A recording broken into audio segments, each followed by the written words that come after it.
What's up, good people? What's up, good people? This is When Men Open Up, a show where we are redefining manhood through transparency. My name is Dominique, And I'm Dexter. and in partnership with wytv7 Christian Broadcasting Network, we have another episode. And this topic for today is soul work. Soul work. We got to get some soul work. Matter of fact, Dex, we just got off of a good series, and we're gonna continue it on every month. But conversation which we had with our father, and it brings us. We had some deep conversations. Definitely. We had some great feedback, but it brings us to this as well, soul work. So let's kind of get into soul work. What do we mean by soul work and so forth? Well, definitely. Well, soul work is a very interesting concept. And what it really boils down to is identifying issues and traumas that exist within us. No longer running from it, no longer accepting it by saying, well, hey, this is just how I am. But really taking a deep dive and asking yourself, is this how I want to be?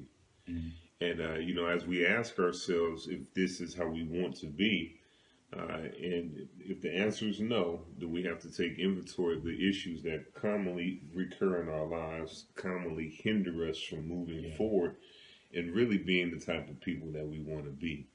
One of the biggest things that often keeps us pigeonholed in a certain position in life is trauma.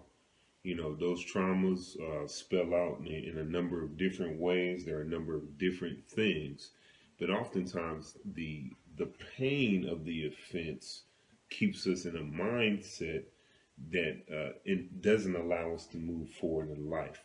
And so, soul work is the work, the intentional work of addressing those deep seated wounds to get healing in those areas Yeah. so you can move forward. And just by that explanation, soul work is very, very important. Definitely. And I think we have much of a misunderstanding when it comes down to trauma. Mm. And I'm so glad, and this is what it seems like to me. I'm not sure how often this conversation is really happening, but when it comes down to mental health, it does seem like we're taking it a little more serious. Definitely. It does seem like we are being more assertive with developing platforms and developing more organizations and more safe spaces to allow people of various backgrounds to, have a place where they can really just share some of the things that's really affecting them, and people are looking at counseling and therapy in a different light. But with trauma, I think is very, very I think there's a big misunderstanding with trauma. I Yeah. think when we think of trauma, we think of certain situations and certain things happening to us. But trauma can be so many different things, that has impacted you, and you didn't even realize it. Yeah. You get what I'm saying? And I think if we can really, like you said, understand our behaviors, understand, what are some things that I grew up in life? Why do I respond to some different things a certain way? Then we can begin to really just do some more digging. That's what it really is. That's digging. Yeah. And I think when we do that digging, I think we can find out some things. I mean, and the scary thing about soul work, because I don't want to make anybody believe that it's something easy. I think that's a huge disservice to make it sound like it's an easy thing. What makes it difficult is that oftentimes we fortify the hurt, meaning that we don't ever want to experience the pain of that trauma again, Right. so we safeguard ourselves. Hmm. The thing about the soul work is it requires you to break down those barriers that you yourself built in order to start addressing those issues. And a lot of times we don't want to go back to that place. Yeah. We don't want to recall the offense. We don't want to recall what traumatized us. But it's necessary in many cases because once again, if you really want to move forward in life, you don't want to be pigeonholed to a frame of mind that has hindered you for such a long time. You're going to have to address it. Most definitely. Yeah. And many of us, if not all of us, to be honest, have experienced some Oh, form of trauma. definitely, definitely. It's experiencing a lot of pain. Mm. It's experiencing it's the feeling of being exposed on such a high level of embarrassment, hurt, pain. The list goes on and on and on, and that triggered you. Yeah, You get what I'm saying? And we don't want to go back because we don't want those reminders. And sometimes those reminders has a reaction, yeah, and that reaction is not always pleasant. true. But I think when we go into understanding what the trauma is, then we'll have an understanding that, wow, you know what, when I got bullied, you know what, that's probably the reason why I Yeah, respond the way I responded. When my mother or father did this X, Y, and Z to me, that's probably the reason why I talk the way I talk, or whatever the case may be. This situation was probably trauma as well. And that really helps you. I think it's so difficult to really make the change that we want to make in our life if we're not able to recognize it. I think recognition is one of the most important things, because when we're able to recognize and identify, that's when we're on the right track.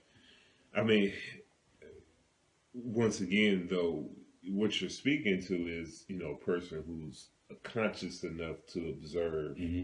You know, I respond this way when X, Y, and Z happens. A lot of times, the easy fallback is just say, "This is how I am," Hmm. and nobody really wants to explore why do I spaz out when such and such Yeah, happens? Nobody exactly. wants to do that.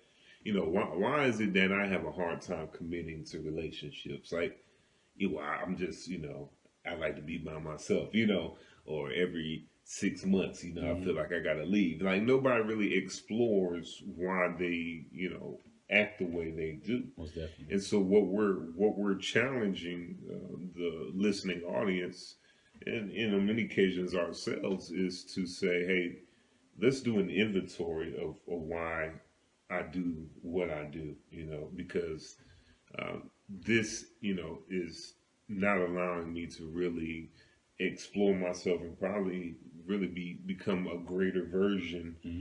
of myself.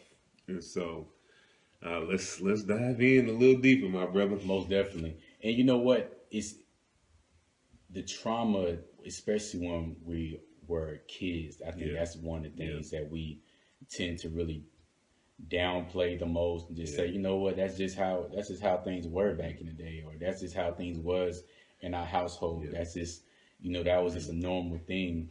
And I think that's something that can really get us off track too, by just brother. accepting that, you know what, that's just the way things were. Yeah. And it probably was the way things Mm, were, but let's dive deeper and let's understand, you know what, how did that experience really tailor you? Every experience has an effect on our lives. true. I mean, the thing about the childhood traumas, many of us are adults.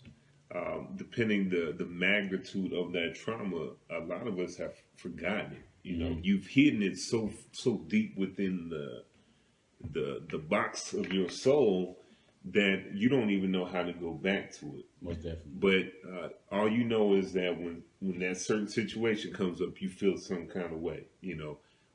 If you're around a certain place, it causes this uneasiness, Yeah, but you yeah. don't know what it is. Hmm. And oftentimes what it is that there is a soul wound that you have never addressed. You Yeah. just guarded, you blocked it off, and it's oftentimes connected to a trauma.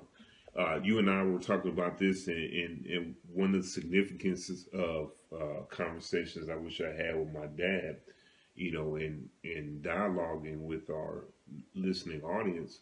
A lot of men talk about their fathers not being present, and we also talk about fathers not being emotionally available.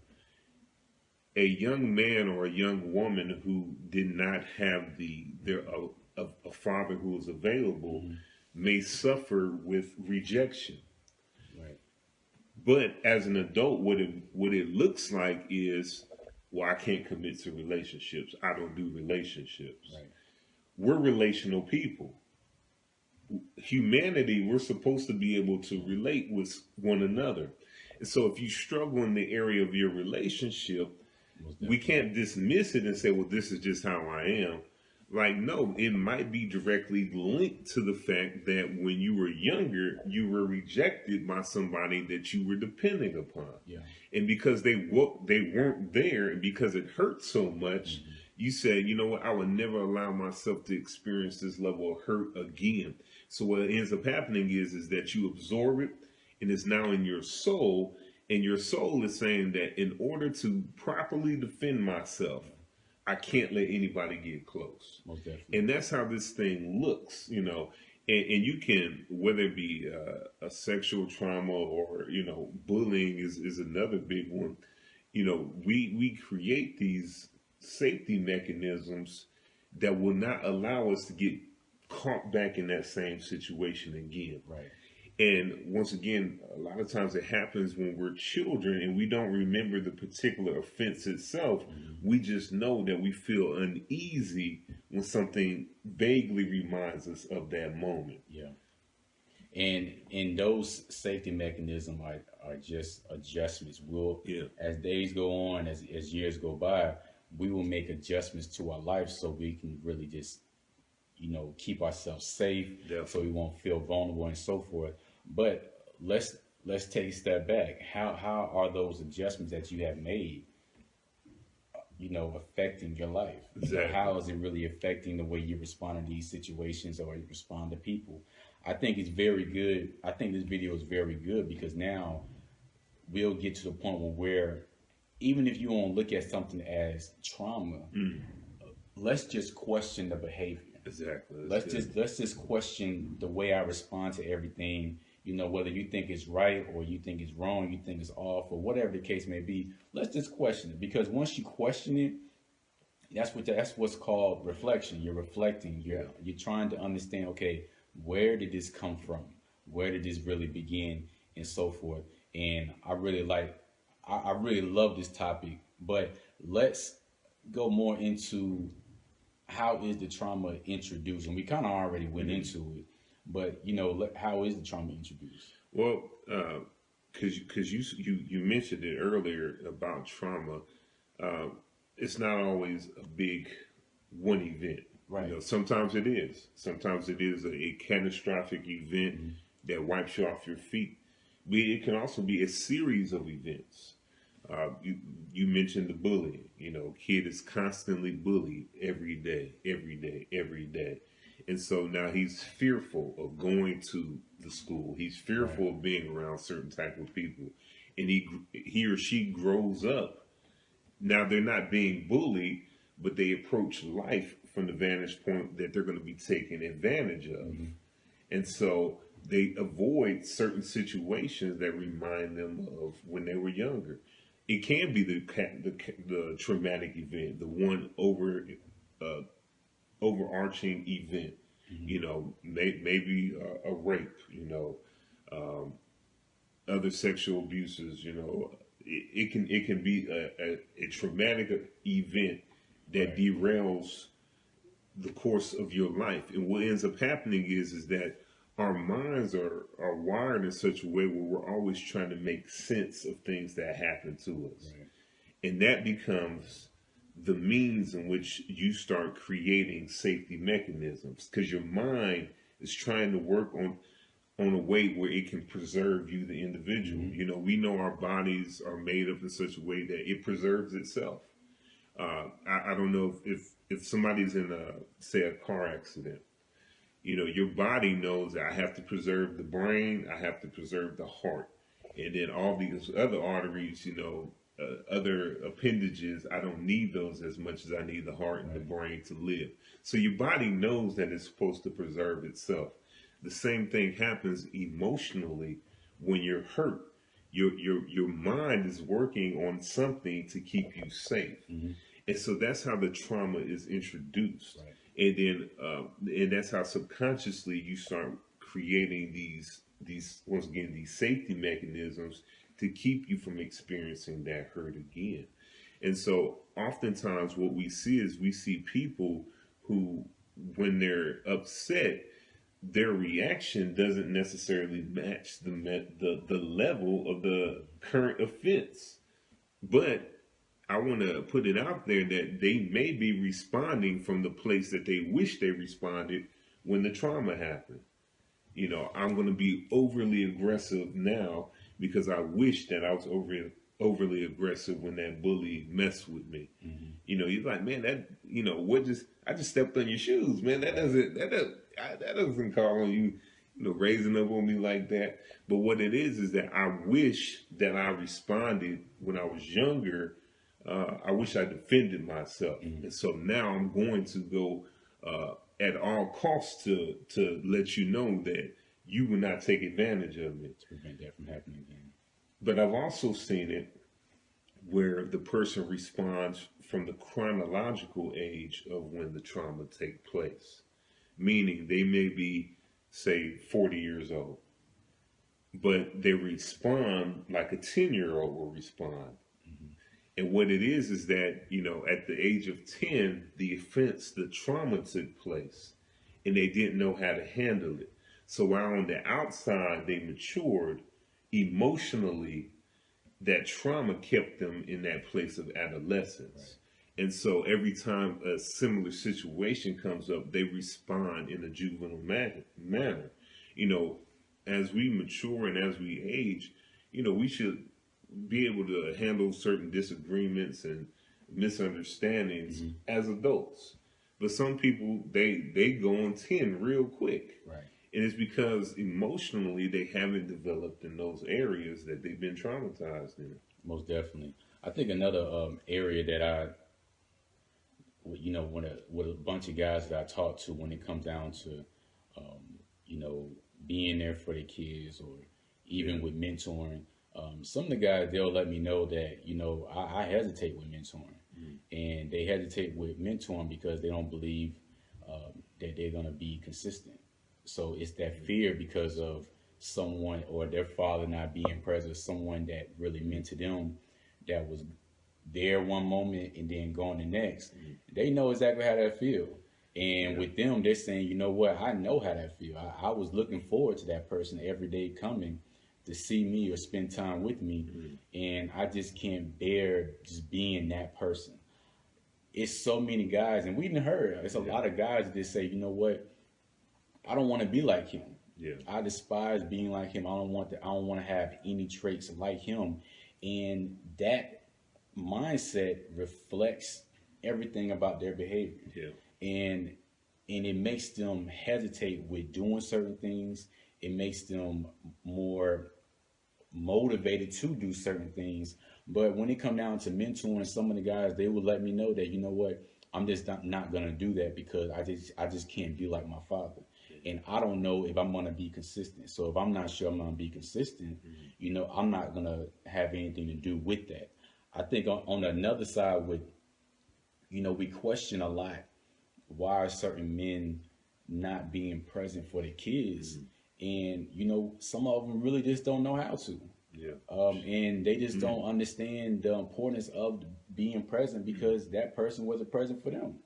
And some people may listen to it and say, well, that's an excuse, but it's still trauma when somebody like that is not around. It's traumatizing when someone that you love, someone who is a part of you, is there one moment and then gone the next, or never was around, and you're questioning yourself like, okay, is it about me? There you go. What did I do wrong? And now I'm feeling less than, I'm feeling less adequate, you get what I'm saying, and so forth and so forth. Man, that's huge, man, and that's powerful. And the sad thing is that oftentimes there's no resolution at the young age. No one comes back and says, you know what, no, this is not about you. But and if you never get that resolution, once again, you become that adult who's apprehensive about becoming available for those who need you, because you're still thinking that, hey, the last person I really invested in, I ran them off. And it almost becomes almost like a self-fulfilling prophecy or something, because in your mind, you'll draw back to another instance where maybe another relationship didn't work out, and now you're starting to see yourself as the Hmm. common, the common thread between those instances, and now you're starting to think that maybe I'm the one who repels people. And so I'm looking at it like, well, I'm doing you a service by not getting involved with you. And so that's, it's huge, man, as it relates to soul work and really starting to do this inventory. I know we talk about it quite often. And the reality is that when we say, do a self evaluation, that this is the type of stuff that we're talking about. Hmm. Take a real look at yourself and ask yourself, why do I feel the way I feel about these certain issues? Why Yeah, do I respond the way I respond when these things happen? most definitely. And once again, it's going to require that you go within yourself and start to break down those barriers that you have built. Most definitely. And we all have triggers. I Yeah. mean, I think, and that's another thing for it. Turn forward. We have triggers. It's something that triggers us to be angry. It's something that triggers us to be sad. It's something that triggers us to be frustrated and so forth. And it's very important to be aware of those triggers so we understand what adjustments we do need to make. And when we are aware of those triggers, that really does help. But I think, and I'm not trying to get off topic, but I think this is gonna really give us more patience for other people because we are very Yeah. quick to judge. We are very quick to shake our heads with people and just have and not really have that understanding that there's a reason why that person gets angry like that. There's a reason why this person is probably always quiet in this situation, or there's a reason why this person reacts that way. And hopefully we can just take time out, just a little time out, to put ourselves in someone else's shoes and really, just for a second or two, just put ourselves in their world. You get what I'm saying? I feel like we really have a lack of empathy right now, or it's really at an all-time high right now. And we don't want to take that time out, just like we don't want to take that time out to reflect within us, but really understand someone else's story, understand someone else's role, understand why someone's hands are so rough, understand why someone's feet is so dirty. You get what I'm saying? And really understanding, what type of life did that person have? Because we really understood at least some of the things. It ain't even got to be everything, just some of the things that some people have really gone through and really experienced. We'll say, you know what, wow, if I would have gone through that, maybe I would respond the same way. Maybe I'll talk the same way. Maybe I would walk the same way. Yeah, I mean, there's a saying that says, hurt people hurt people, Mm-hmm. hurting people hurt people, and we take such a very narrow view of people and say, well, man, they're just mean, or they're just whatever. But like you said, we don't really take the time to really understand why people are the way they are, Mm-hmm. and I think if we were really serious about doing that, I think it really reveals things about ourselves that we might not want to address. And because we don't want to address it within ourselves, it's easy to just make it a judgment and keep it It's moving. very easy. But this is really about, how do we get whole, as individuals and then collectively as a people. And I think that this is one of the major keys to really get a victory in that area. Most definitely. I really do hope people are really enjoying this video and this podcast. If you are enjoying it, just please feel free just to share with someone, because we really want people to really go through Yeah. that self-evaluation, understanding that self-discovery. You get what I'm saying, and understanding what the triggers are, understanding why you behave the way you behave and respond the way you respond. But I really do believe this is going to help someone. Oh, You get yeah. what I'm saying? And we're going to continue on this conversation. And if you have any feedback, please feel free to drop us some feedback, drop us some questions. If you have any questions that you want us to be a topic, if you have any topic suggestions, please feel free to inbox us, email us when men open up at gmail.com. You have any speaking engagements, workshops you want us to participate in, we are available for those as well.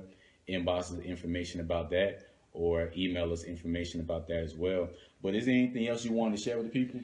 No, I think for today I said everything that I had to share, but we just really appreciate you guys supporting us, following us on whatever platform that you particularly fancy.